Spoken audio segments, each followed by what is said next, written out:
Hi, this is JP with Inward Scooters and welcome to the Grease is Your Friend mini series of scooter tech tips. Today we're going to show you how to make it easier to install the bearings in your wheel and to remove the bearings from your wheel if you need to replace them. And of course, since this is the Grease is Your Friend series, we're going to use grease to make that happen.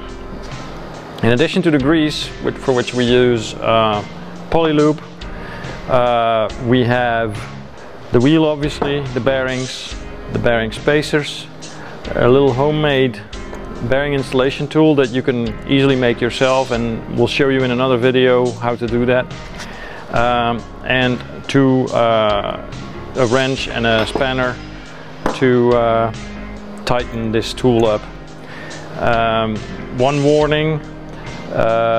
We recommend that you use normal spacers, not the spacers like these with the little ridge on it to center them in the wheel, because this ridge makes it practically impossible to use the spacer to remove the bearings later. So use normal bearing spacers, please. And then for the removal of the bearings, we'll have a little hammer, something like this. I use an Allen wrench and you'll see why, an old axle, a little piece of plastic pipe that I've cut for about 1 inch. Okay, for installation, what we're going to do first is clean the inside, or have a clean inside of your wheel, and then put grease on the inside.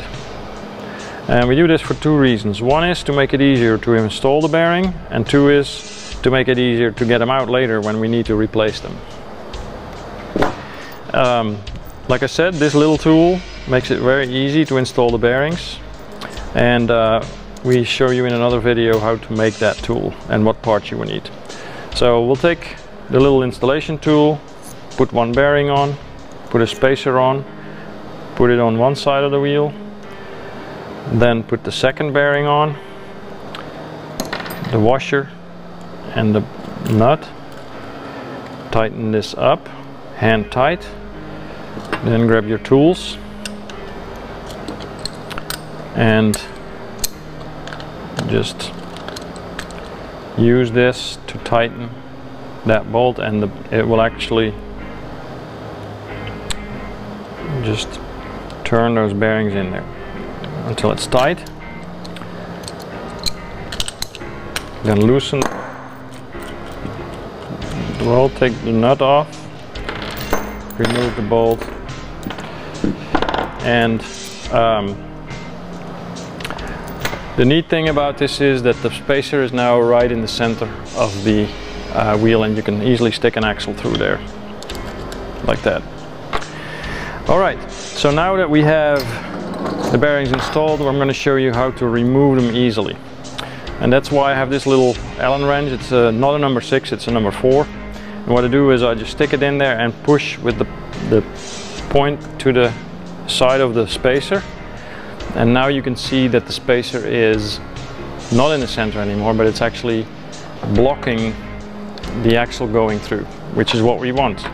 Then we'll take that piece of PVC pipe, put the wheel on there like that, take the axle and just gently tap until the bearing comes out. Well, in this case we have to try it a second time, and out is the bearing. It's actually pushed out by the spacer just like that. The other side we can do in a similar way. I just turn the axle upside down and just hit it like that, and both bearings are out. Thank you for watching.